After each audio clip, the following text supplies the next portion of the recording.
우리가 자주 쓰는 한자말 중에 파격이란 말이 있습니다. 파는 깨뜨린다는 뜻이고 격은 격식, 형식을 말합니다. 그래서 파격이란 말은 격식을 깨뜨린다, 형식을 깨뜨린다. 이 말은 주로 격식에 미치지 못할 때 쓰는 말은 아니고 격식을 뛰어넘을 때, 형식을 뛰어넘을 때 보통 사용되는 말입니다.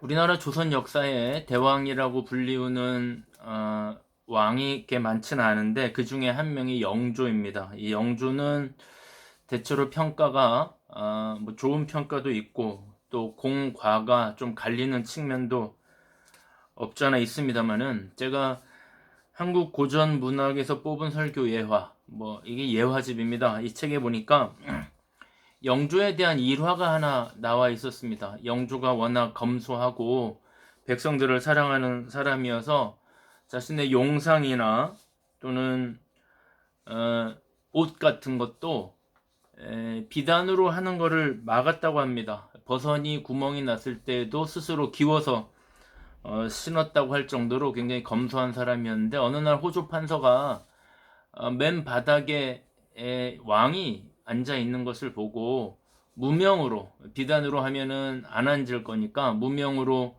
방석을 만들어서 이제 왕에게 바쳤다고 합니다. 왕이 그 방석을 깔고 한 3일 앉아보다가 이렇게 말합니다. 방석을 깔고 앉아보니 몸은 편한데 몸이 편하다 보니까 좀 게을러집니다. 이번에 호조 판서의 호의로 검소함이라는 것이 물건을 아끼는 효과만 있는 게 아니고 사람을 게으르지 않게 하는구나 하는 것도 깨달았으니까 참 고맙습니다. 이 방석은 그것으로 효용을 다했으니까 도로 가져가시오, 그렇게 말했다는 겁니다. 그래서 그 방석이 영조의 방석이란 이름으로 호조에 100년 동안이나 보관되어 있었다는 이야기입니다. 일반 백성이나 보통의 아버지가 그랬다면 아무 일도 아닌데 한 나라의 임금이 그랬다고 하니까 이게 예화가 되는 겁니다. 사람들의 마음에 감동으로 남는 겁니다. 1948년에 태어나서 1970년 단 22살의 나이로 세상을 떠난 전태일이라고 하는 노동자 청년이 있었습니다.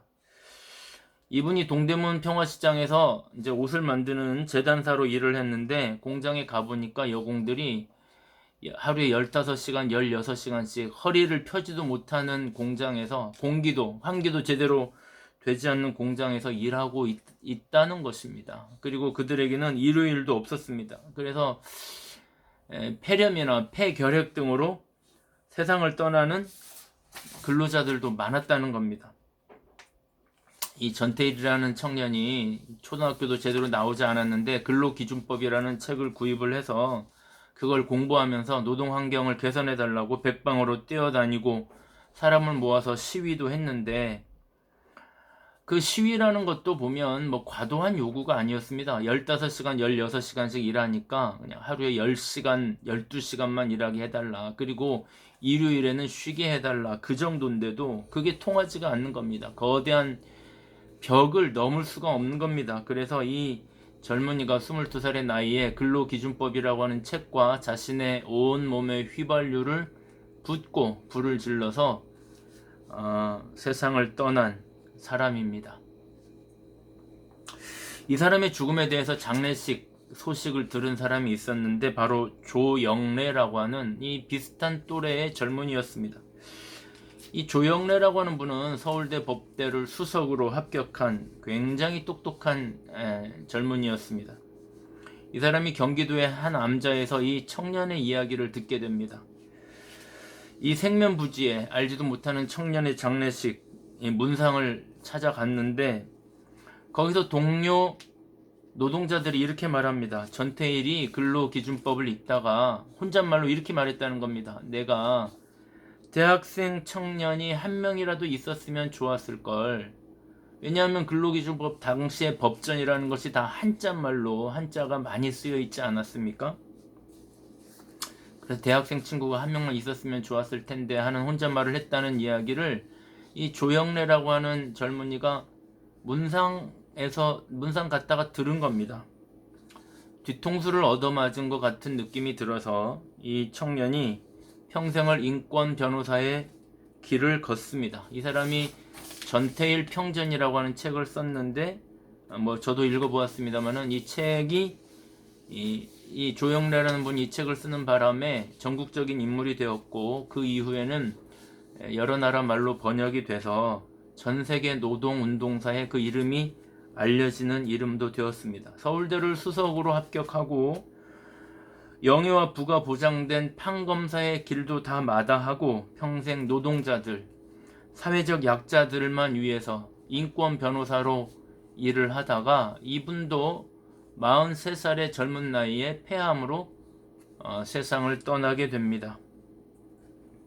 아마 이럴 때도 파격이라는 말을 사용할 수 있지 않을까.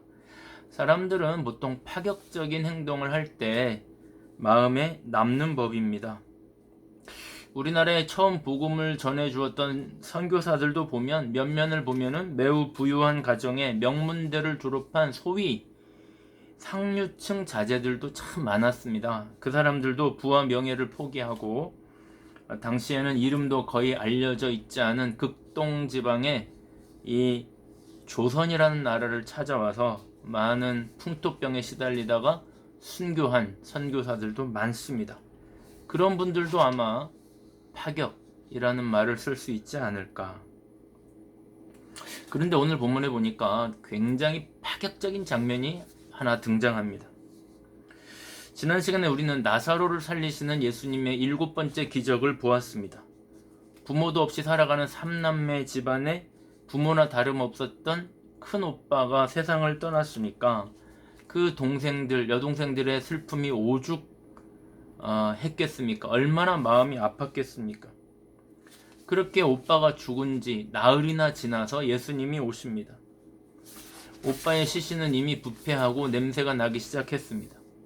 그런데 예수님께서 오시더니 그 오빠를 나사로야 나오라 큰 소리로 부르시자마자 이 오빠가 무덤 안쪽에 있던 오빠가 온몸이 수위로 감싸져 있는 채로 무덤 밖으로 걸어 나오는 너무나 충격적인 장면을 경험했습니다. 이 소문은 삽시간에 예루살렘으로 전파되었고 수많은 사람들이 죽었다 살아난 나사로를 구경하기 위해서 나사로의 집에 찾아오기도 합니다. 이 나사로의 두 여동생은 정말 그 기쁨과 감동을, 그 마음의 충격을 벗어날 길이 없었습니다. 그래서 이제 며칠을 그렇게 보내다가 마음이 진정된 이후에 예수님을 위해서 잔치를 베풀어야 되겠다. 그래서 모아둔 돈을 다 털어가지고 잔치를 준비합니다. 가까운 친척과 이웃들, 또 나사로를 구경하기 위해서 온 사람들까지도 다 대접을 해야 되기 때문에 아마 비용이 만만치 않았을 겁니다. 드디어 예수님이 오셨고 나사로는 예수님을 인도해서 이제 상 중앙에 앉아서 밥을 먹고 있었습니다. 가까운 이웃들과 제자들과 또 구경하러 온 사람들과 이 얘기 저 얘기를 나누면서 포도주 잔을 돌리면서 그렇게 잔치가 한참 무르익어 가고 있었습니다. 잔치가 그렇게 무르익어 있고 최고조에 달해 갈 즈음에 아주 파격적인 장면 하나가 연출이 됩니다. 막내 동생 마리아가 예수님이 식사하시는 방 안에 들어오더니 나드라고 불리는 향유, 이 나드 향유는 100% 수입산입니다. 인도와 히말라야 등지에서만 생산되는 아주 비싼 향유입니다. 이 향유는 여러분이 다 들어보셨던 것처럼 여인들이 결혼할 때 집참금으로 가지고 가는 것입니다. 자기 생명이나 다름없는 그런 향유 옥합입니다. 한근이라고 되어 있는 향유의 양은 약 350ml 정도 됩니다. 사이다 한 병이 한 330ml 정도 되니까 사이다 한 병 정도 되는 양입니다. 가격은 오늘 가룟 유다가 계산한 바에 의하면은 약 최소 300데나리온. 아무리 싸게 팔아도 300데나리온. 이게 얼마냐면은 1데나리온이 당시 성인 남자의 하루 품삯이니까 300데나리온은 성인 남자의 300일 품삯. 지금 식으로 계산하면은 약 1년 연봉 정도 해당하는 돈입니다. 그러니까 뭐 사람에 따라서 수천만 원에서 1억 가까이 되는 그런 돈일 수 있습니다. 그래서 이 향유라는 것은 원래 막 쓰는 게 아니고 정말 귀한 손님이 왔을 때 그 집의 부인이나 딸이 손끝에 약간 찍어가지고 손님의 머리에 발라주는 정도. 그것이 손님에 대한 최고의 예우였습니다. 당신은 우리 집안에 너무 귀한 손님입니다 라는 표시로 그렇게 할 때 살짝 묻히는 정도. 그게 향유의 용도인데, 이 마리아가 그 향유를 통째로 가져다가 예수의 발에 콸콸 붓고 자신의 머리카락으로 예수님의 발을 닦는 겁니다. 원래 발을 닦는 행위는 종들이 하는 행위이고 유대인들은 종이라도 발을 닦지 않아도 됩니다. 그만큼 발이라는 것은 천하게 여겨지는 신체의 일부입니다. 그런데 이 마리아가 자신의 머리카락으로, 반대로 이 머리카락은 또 여인의 면류관입니다. 여인의 자존심의 상징입니다. 그래서 여인들은 함부로 머리도 자르지 않았습니다. 여인에게 있어서 머리는 자신의 신체 중에 가장 존귀한 부위이고 발은 사람의 신체 중에 가장 천한 부위인데 지금 마리아는 자신의 가장 존귀한 머리카락으로 예수님의 가장 천한 발을 닦고 있는 겁니다. 그러니까 지금 이 행동의 의미는 예수님의 가장 천한 발조차도 나의 가장 존귀한 머리보다도 존귀합니다. 그런 뜻이겠죠. 그런 의미가 담긴 퍼포먼스라고 봐야 되는 겁니다.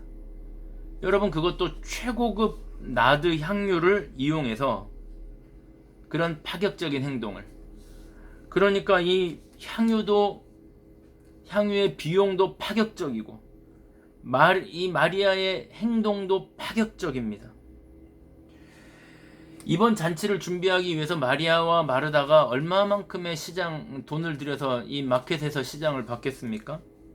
그 시장 본 것과 비교도 안 될 만큼의 비용이고 그 어떤 여인들도 하지 않는 파격적인 행동이 지금 눈앞에서 펼쳐지고 있는 겁니다.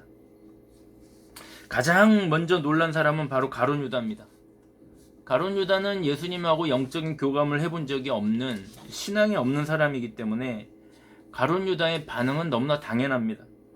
아니, 이렇게 아까운 것을 팔아서 가난한 사람들에게 주면 되지 왜 이렇게 낭비하냐고 핀잔을 줍니다.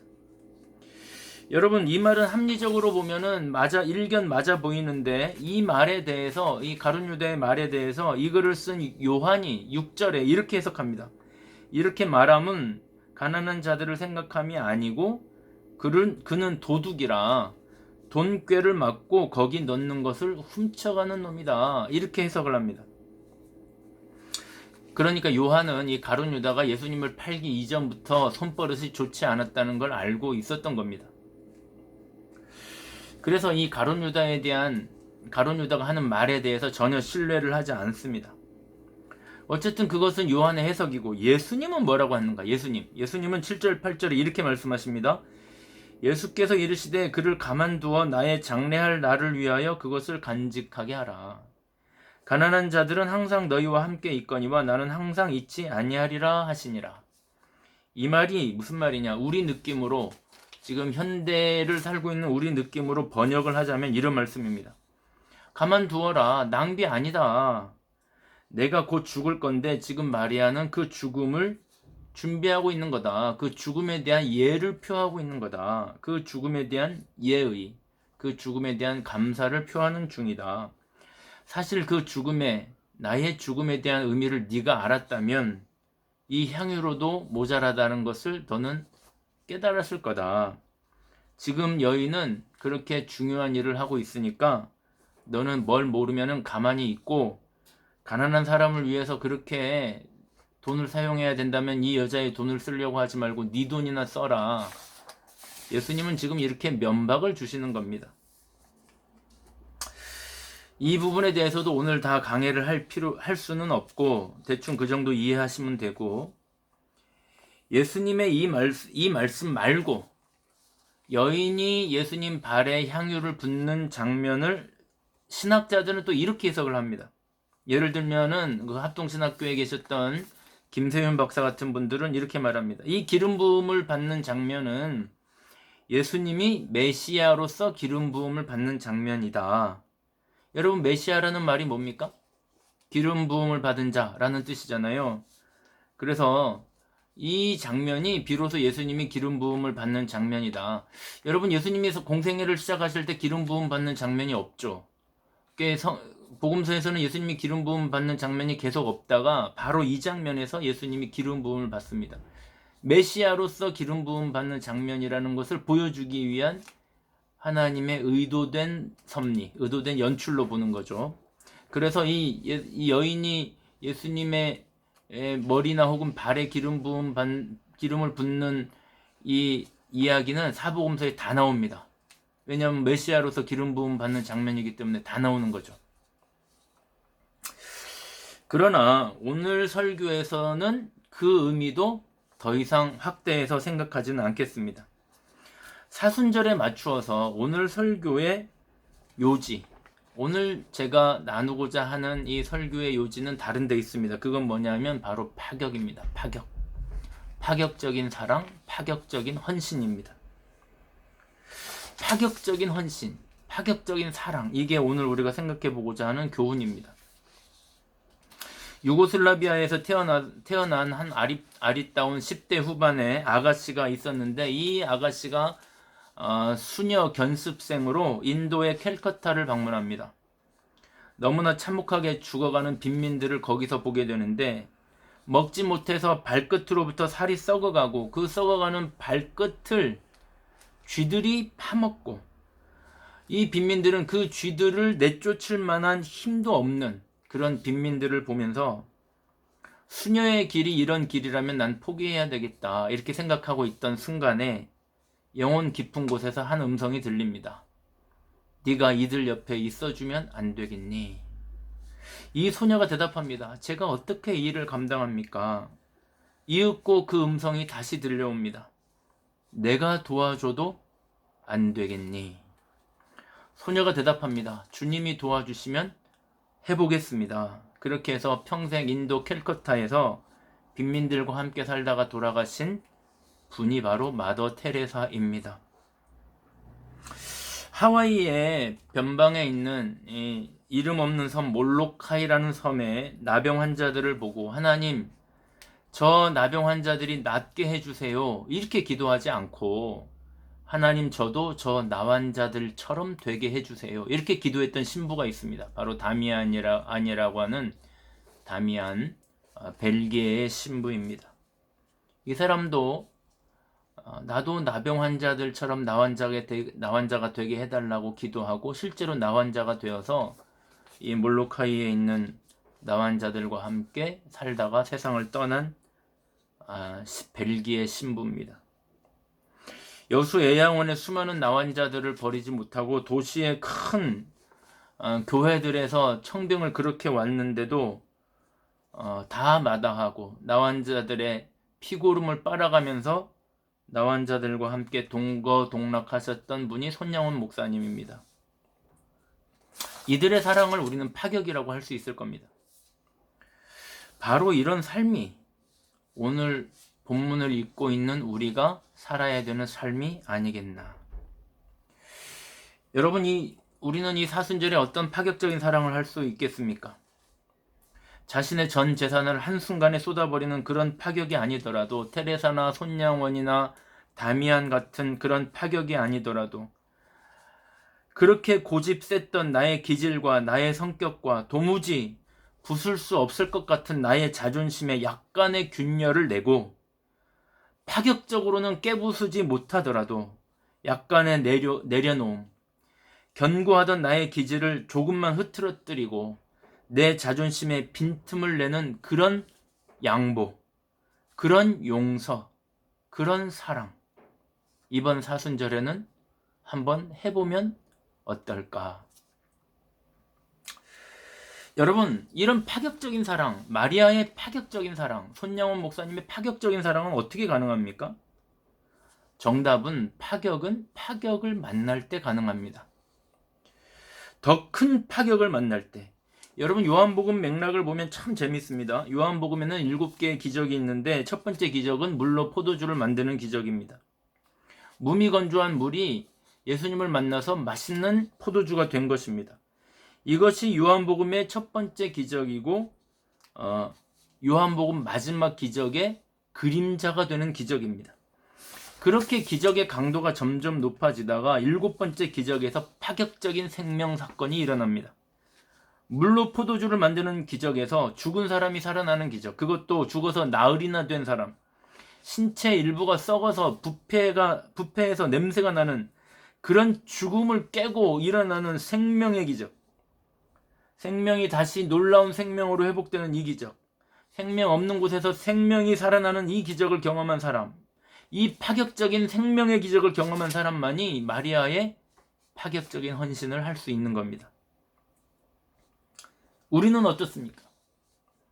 우리가 받은 은혜, 우리가 누리는 지금의 은혜, 정말 죽을 수밖에 없는 죄로 가득 찬 우리가 예수 믿기 전에만 죽을 수밖에 없는 죄인이 아니라 예수 믿고 나서도 여전히 죄를 반복하고 오히려 더 위선적이 되어버리는 우리가, 그런 우리를 사랑하셔서 십자가에서 목숨을 버리시면서까지 우리를 사랑하신 예수님의 그 파격적인 사랑을 만난 우리라면 우리가 어떤 헌신을 한들 그것이 파격적이라고 말할 수 있겠습니까? 우리를 사랑하신 예수님의 사랑을 생각한다면 우리가 하는 어떤 헌신이 파격적이라고 말할 수 있습니까? 사랑하는 여러분, 이 사순절에 우리를 파격적으로 사랑하신 우리 하나님의 사랑을 많이 묵상하기를 바랍니다. 나 같은 죄인을 사랑하신 그 하나님의 사랑을 많이 묵상하고, 우리도 이 사순절에 무슨 금식을 할 거냐 그런데 신경 쓰지 말고 먹을 거 잘 먹고, 지금 내가 파격적으로 사랑할 사람이 없는가, 지금 내가 파격적으로 용서해야 될 사람이 없는가, 이번 사순절에 꼭 찾아내고 그들을 파격적으로 사랑하고 파격적으로 용서해 볼 수 있기를 바랍니다. 왜 그렇게 해야 됩니까? 오늘 3절 말씀해 보니까 마리아는 지극히 비싼 향유 곧 순전한 나드 한 근을 가져다가 예수의 발에 붓고 자기 머리털로 그의 발을 닦으니 향유 냄새가 집에 가득하더라. 왜 우리가 파격적인 헌신을, 파격적인 사랑을, 파격적인 용서를 해야 합니까? 우리가 그렇게 사랑하고 그렇게 용서할 때 그 사랑이, 그 헌신이 우리 주변을 향기롭게 하기 때문입니다. 사랑하는 여러분, 이 사순절에 파격적인 사랑을 하는 사순절이 될 수 있기를 바랍니다. 그래서 이전에는 당신 주변에 가면 두려워요, 당신 주변에 가면 찬바람이 불어요, 긴장돼요, 이렇게 말했던 사람들이 있다면 이번 사순절이 지나고 나면은 당신 주변에 가면 향기가 나요. 당신 옆에 있으면 편안해요. 당신 옆에 있으면 따뜻해져요. 그런 말을 듣는, 이 설교를 듣는 모든 성도님들 되실 수 있기를 주님의 이름으로 축복합니다.